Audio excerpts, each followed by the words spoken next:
Pois bem, com relação à negativa no fornecimento de material genético para confronto entre o material encontrado subunguial da vítima e o dele, ele não foi negado. E eu explico por quê. Ele não foi negado. Por diversas vezes, ele esteve aqui, inclusive, dizendo que entregaria o material genético, como também esteve em outras emissoras falando a mesma coisa. O que acontece é o seguinte, os peritos que confeccionaram o primeiro, que tiveram contato com esse primeiro material debaixo das unhas da vítima e que acabaram fornecendo, subscrevendo um laudo, seriam os mesmos que avaliaria o resultado do exame, ou que daria o resultado do exame feito por ele. Então, por conta disso, para que houvesse ali uma imparcialidade... Doutor, os peritos são diferentes. Não, não são diferentes. Quem faz a coleta e quem faz o exame a coleta é uma diferentes. coisa, o resultado depois é confeccionado por determinadas outro pessoas. Laboratório dentro do Essas Instituto pessoas Criminalístico. seriam as mesmas. Eu formulei um pedido à época para o juiz para que os peritos que confeccionaram o laudo anterior não fossem os mesmos que confeccionariam o laudo feito por ele. E isso foi negado.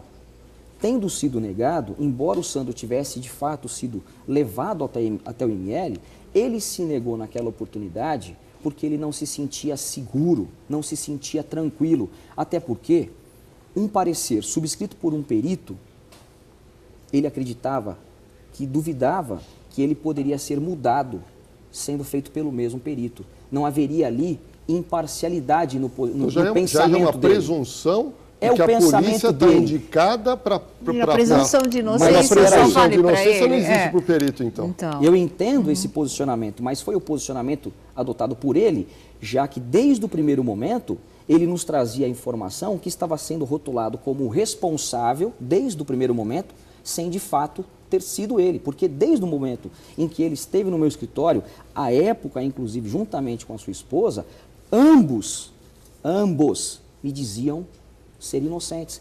Ele se dizia ser inocente e ela dizia que ele também era inocente. Ora, eu não tenho no meu escritório bola de cristal para identificar quem de fato cometeu o crime e quem não cometeu o crime. Eu avalio as circunstâncias, faço um exame do processo, do inquérito, enfim, e formo o meu convencimento. E formei o meu convencimento não no primeiro momento, ao longo do trabalho que eu vinha fazendo. Porque ele sempre disse para mim, olha, eu sou inocente. E por que eu formei? Por que eu vinha formando e acabei formando ao final o meu convencimento? Porque a própria, então, esposa foi quem me munia de informações. Por exemplo, em uma das vezes, uma testemunha foi ouvida. Aqui foi comentado, inclusive, Sônia, aqui no seu programa, sobre essa testemunha. Ela foi ouvida dizendo que teria visto o Sandro se aproximando da casa dela. A avó da Bianca. A avó. Quando, de repente, ele avistando ela, ele teria corrido e fugido. Ela foi e disse isso lá no departamento. Quando, então, a então esposa vai no meu escritório e fala assim, a minha avó é uma mentirosa. Mas é a época que ela ainda acreditava no marido. Tudo bem. Mas se ela acreditava, o que dirá eu? Se ela é quem me trazia as informações juntamente com o Sandro... Ela era a mulher dele, era uma mulher apaixonada, tudo ela era bem. dominada. Suspeita ali o O tempo que eu estou dizendo é o todo, né? seguinte, não, mas eu quero chegar no ponto, é o seguinte, ela então foi quem disse, olha, a minha avó é mentirosa. E para provar que a avó era mentirosa, ela trouxe documentos de uma feira denominada Beauty Fair, onde ela, juntamente com o Sandro, estavam. Provaria, portanto, naquele momento, que jamais era possível o Sandro ter sido visto ali pela avó, já que na feira ele estava. Eu juntei esses documentos e foi então oficiada a empresa para constatar se de fato ele estava lá, respondendo positivamente que ele estava lá. Surpreendentemente, Sônia, só para concluir esse ponto, surpreendentemente, a avó volta na delegacia e fala, eu estava enganada, foi em outro dia. Desculpa. Primeiro que normalmente a pessoa não volta por si só, por vontade própria, para dizer nada. Exatamente. Ninguém nem quer ir na delegacia. Mas aí nós temos que levar em consideração que é família, né, doutor? Família muda tudo a cada 2 minutos. Eu entendo. O que eu estou querendo mais dizer... uma pessoa de idade, eu no sei. choque de ter perdido a neta. Eu respeito tudo isso. Sônia, eu vim aqui em várias outras ocasiões, não só no caso do Sandro, eu atuo em vários outros processos. E é importante ressaltar que o advogado, ele não compactua com o crime. O advogado, ele é um defensor da legalidade. E nós vivemos num Estado democrático de direito que foi conquistado às duras penas. A função do advogado, ela é indispensável à administração da justiça. O doutor Lordello sabe, o artigo 133 da Constituição Federal diz Sem isso. dúvida. A nossa função aqui é essencial, é um formador do tripé da justiça. Não, isso é inquestionável, doutor. É inquestionável. É O que eu estou importante, querendo a dizer, questão da doutor, defesa é que eu não estou aqui importante. defendendo o Sandro, até porque eu não sei se foi o Sandro. Mas você acabou Eu de não- dizer que acredita na inocência Não, o dele. que eu estou dizendo é o seguinte, eu não sei se foi o Sandro. Eu não posso afirmar que ele é inocente. Entretanto, eu também não posso afirmar que ele é o culpado. Agora, tem um detalhe Eu não importante, doutor. posso afirmar que ele é o culpado. Eu vou colocar o senhor na parede agora e acho que eu tenho liberdade para isso. Me recordo pode. muito bem que quando o senhor assumiu o caso, o senhor disse o seguinte: se eu estiver convicto que o meu cliente é culpado, eu abandono o caso, ok? Aí surge essa questão da prova de DNA. Vou responder Prova de sobre essa DNA questão é uma agora. prova extremamente inequívoca, é uma prova importante. Sim. O senhor agora, pelo que eu fiquei sabendo, o processo crime, ele já praticamente ele já foi concluído. A primeira fase. Restando apenas, se eu estiver errado, o senhor me corrija, este segundo exame que o senhor pede para que seja feita uma contraprova de DNA com o material colhido. Foi isso? Não.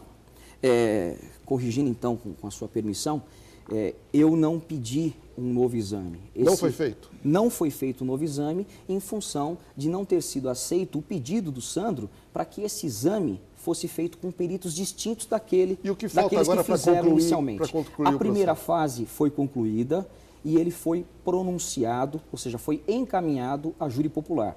Conversando com o juiz, acredito eu que o júri, em função de nós não termos recorrido, e aqui quero esclarecer, nós não recorremos, como também desistimos de 4 testemunhas como prova de que nós queremos buscar o resultado. Mas, doutor, Eles não querem se o atrasar senhor o tem tanta julgamento, é confiança que o seu cliente é inocente, por que o senhor não permitiu que ele fizesse essa contraprova? O senhor duvida Não há do uma perito, Espera mas não era aí. importante o senhor, pelo menos, arriscar nesse caso, porque a prova é muito forte que o promotor vai utilizar, que é o exame de DNA.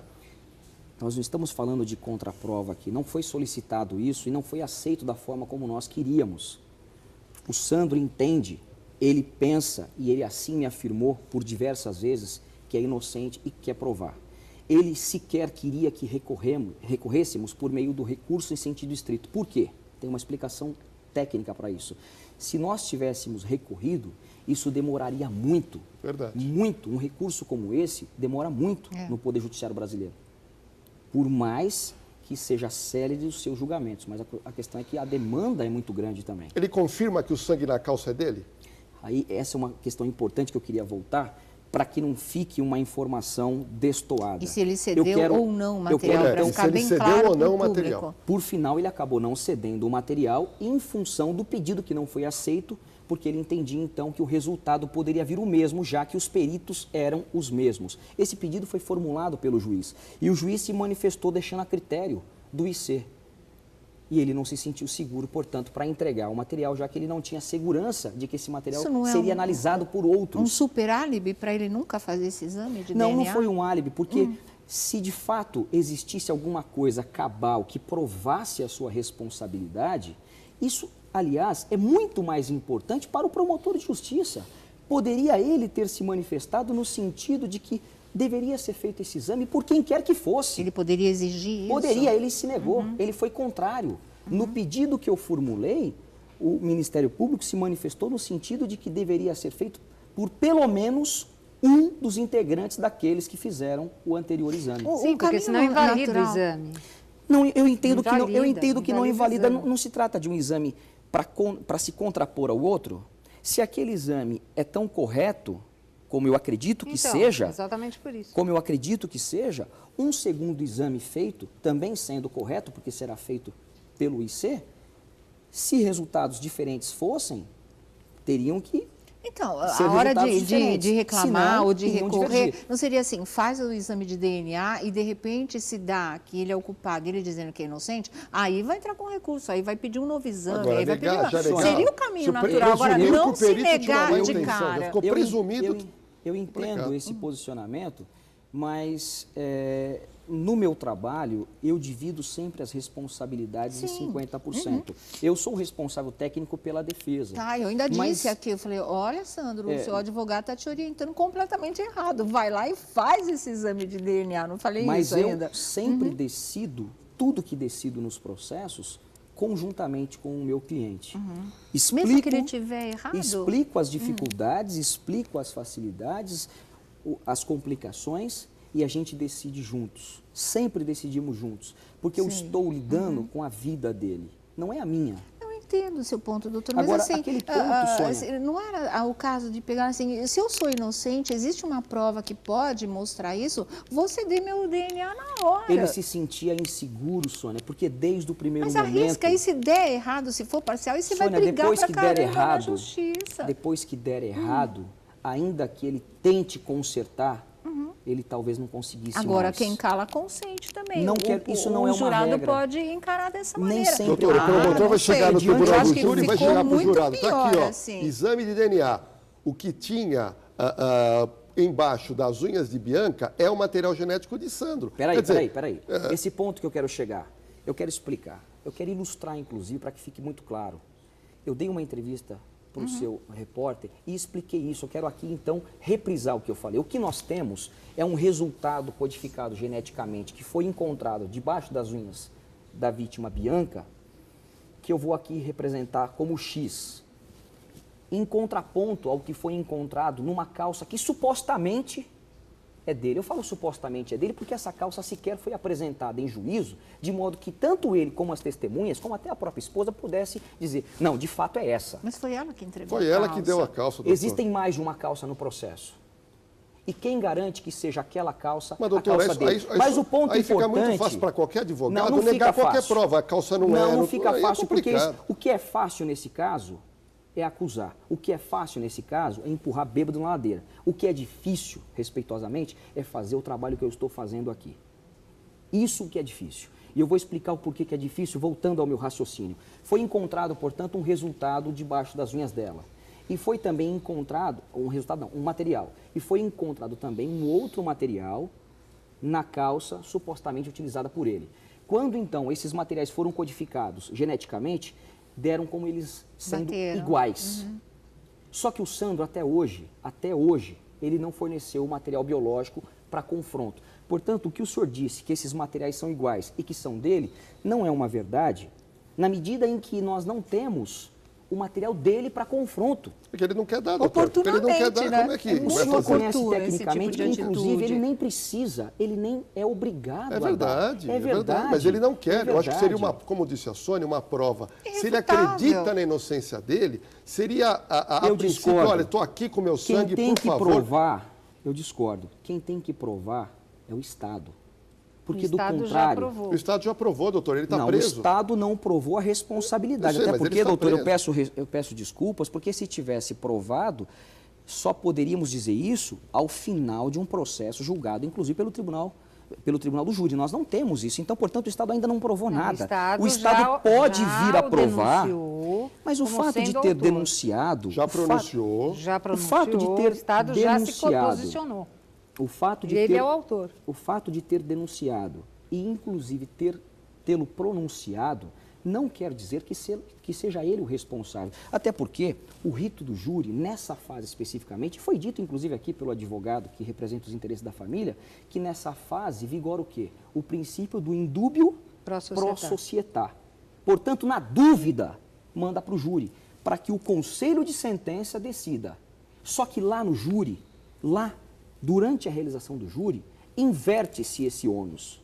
E lá vigora o princípio indúbio pro réu. Na dúvida, absolve-se o réu. Porque é muito melhor se absolver um culpado do que se condenar um inocente. Agora, doutor, pelo que eu estou vendo, a única coisa que o senhor vai poder alegar é que aquele sangue que foi encontrado por dentro de uma das pernas da calça do seu cliente, que não era dele. Não. É a única coisa que o senhor vai poder alegar. Doutor porque... Lordelo, não, eu tenho um arcabouço, eu tenho uma infinidade de provas e se o senhor estiver no dia do julgamento, o senhor vai poder acompanhar. É óbvio que eu não sou nem um pouco bobo, eu vou dizer assim, que eu viria aqui para dizer tudo que eu tenho, obviamente,